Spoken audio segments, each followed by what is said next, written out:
Assalamualaikum warahmatullahi wabarakatuh. Pertemuan kali ini Bapak akan menjelaskan materi lanjutan dari kertas kerja yang sebelumnya kita sudah sampai ke jurnal penyesuaian.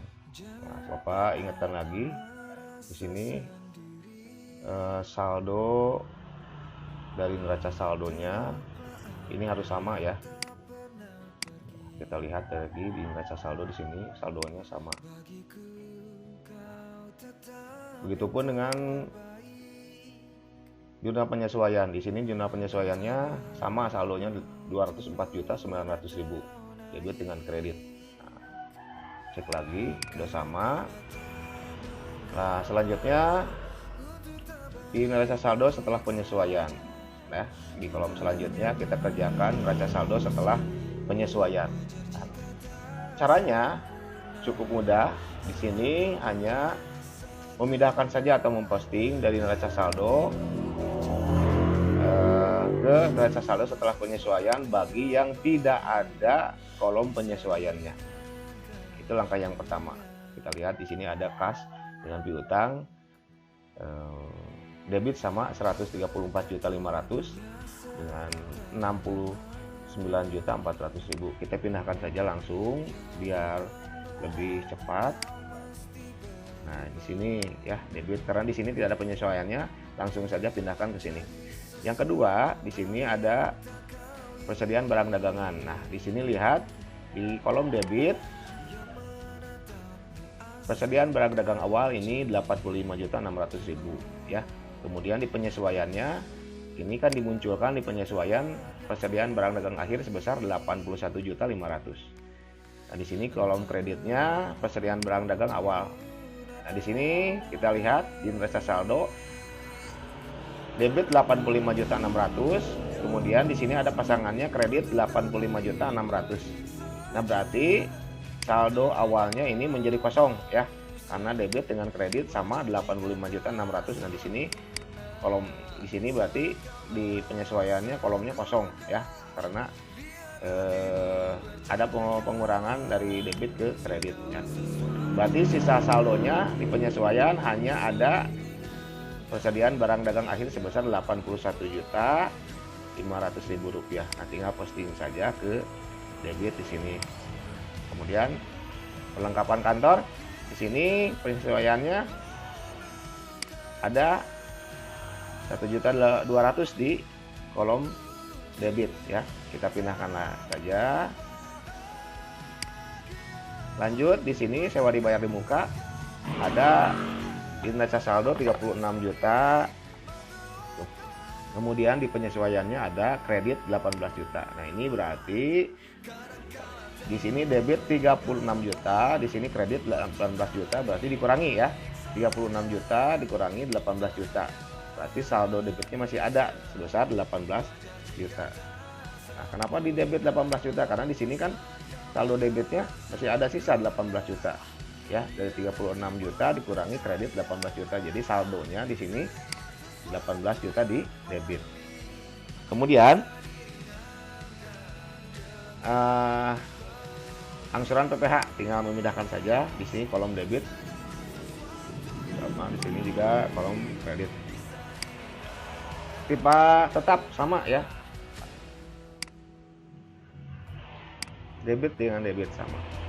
Selanjutnya di sini ada akumulasi penyesuaian aktiva tetap. Di sini saldonya kredit 40 juta dan di penyesuaian kredit saldonya 10 juta. Jadi kredit dengan kredit berarti ditambahkan di sini di kolom kredit sebesar 50 juta.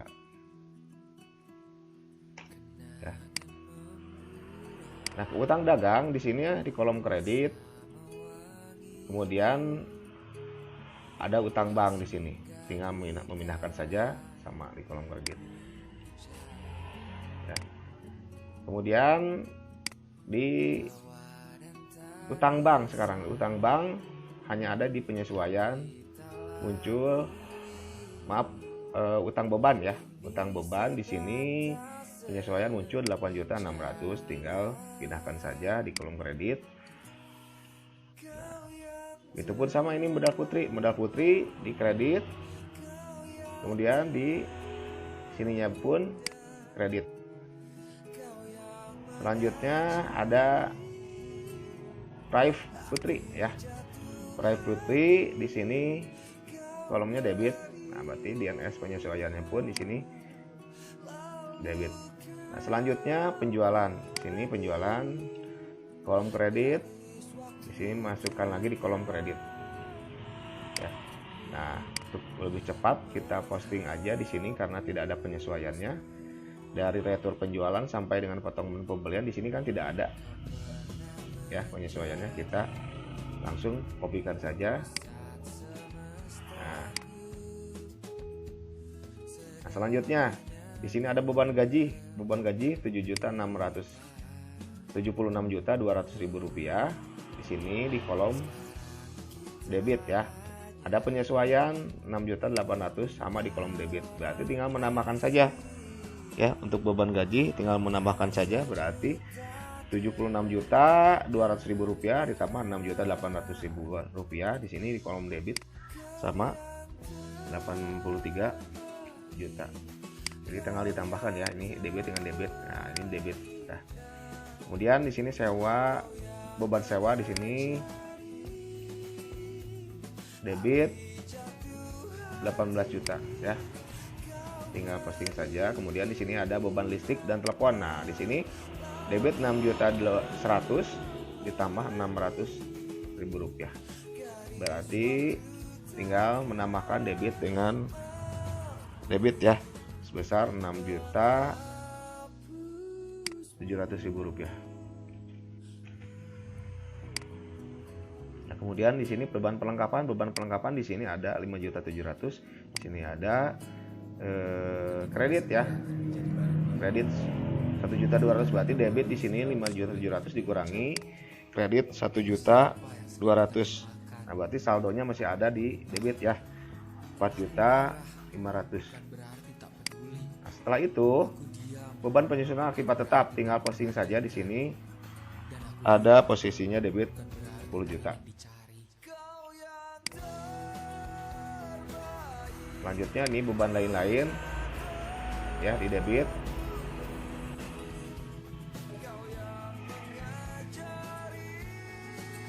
Nah, ini. Kemudian ada beban bunga ya, beban bunga 4.800.000 rupiah di debit. Kemudian penyesuaiannya ada 1.200.000 di debit sama. Berarti ditambahkan nilainya menjadi 6 juta. Nah, yang terakhir ini ikhtisar laba rugi ya. Ikhtisar laba rugi ini tinggal memindahkan saja. Ini kan ada saldo debit dengan kredit, sama di sini pun dipindahkan dua-duanya saldo debit dengan kredit. Ya, maka totalnya di sini 1.162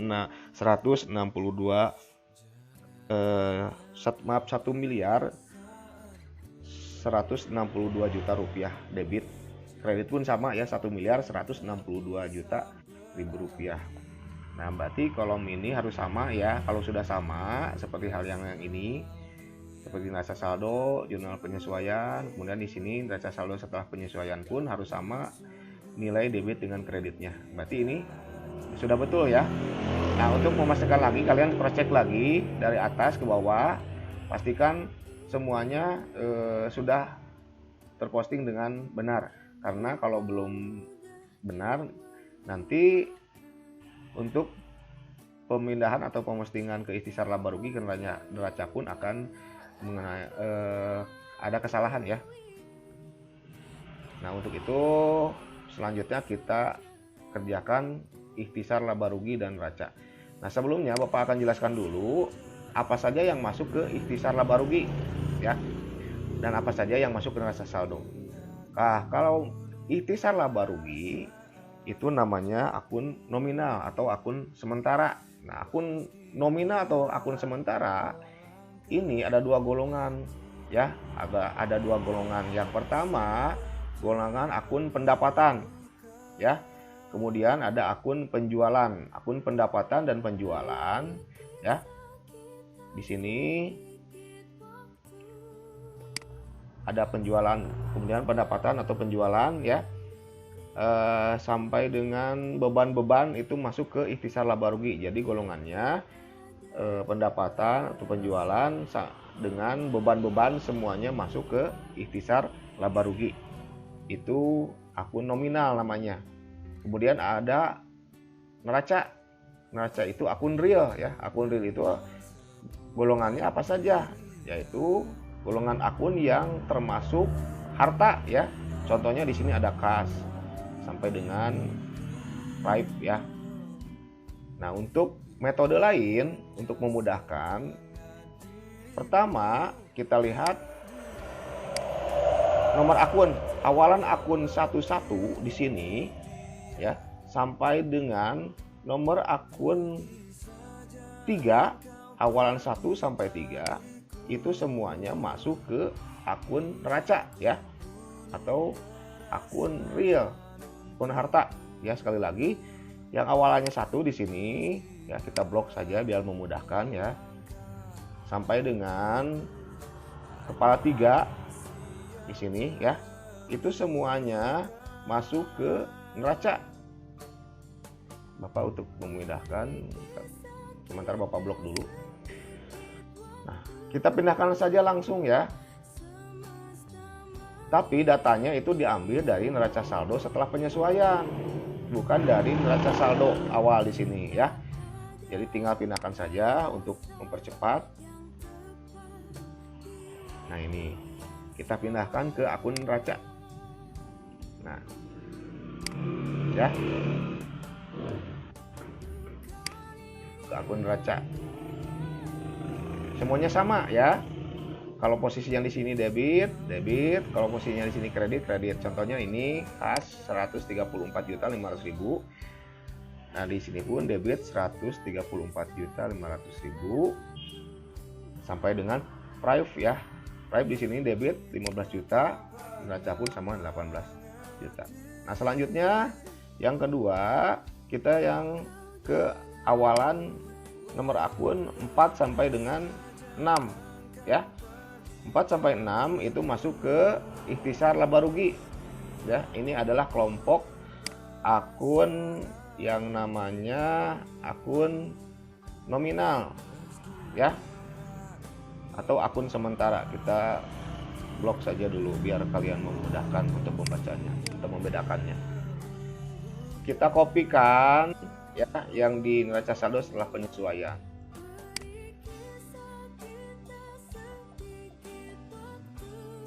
Nah, selanjutnya kita masukkan di sini ya. Nah, beres semuanya ikhtisar laba rugi dengan neraca saldo. Nah, sini ada saldonya ya. Saldo ikhtisar laba rugi yang pertama debit 706.900.000. Kemudian yang kredit 783.400.000. Ya. Kemudian yang neraca saldo ini 455.100.000 rupiah. Kemudian yang kreditnya 378.600.000 rupiah. Nah, kalau yang lain ini saldo debit kreditnya sama. Kalau misalkan kalian di sini ada selisih ya, berarti itu menandakan ada laba dan rugi ya. Untuk ikhtisar laba rugi dan neraca, kolomnya di neraca saldo, di ikhtisar laba rugi dan neraca di sini kolom saldonya akan berbeda debit dengan kredit. Nah, itu menandakan ada selisih ikhtisar laba rugi. Nah, kita cari dulu selisihnya berapa.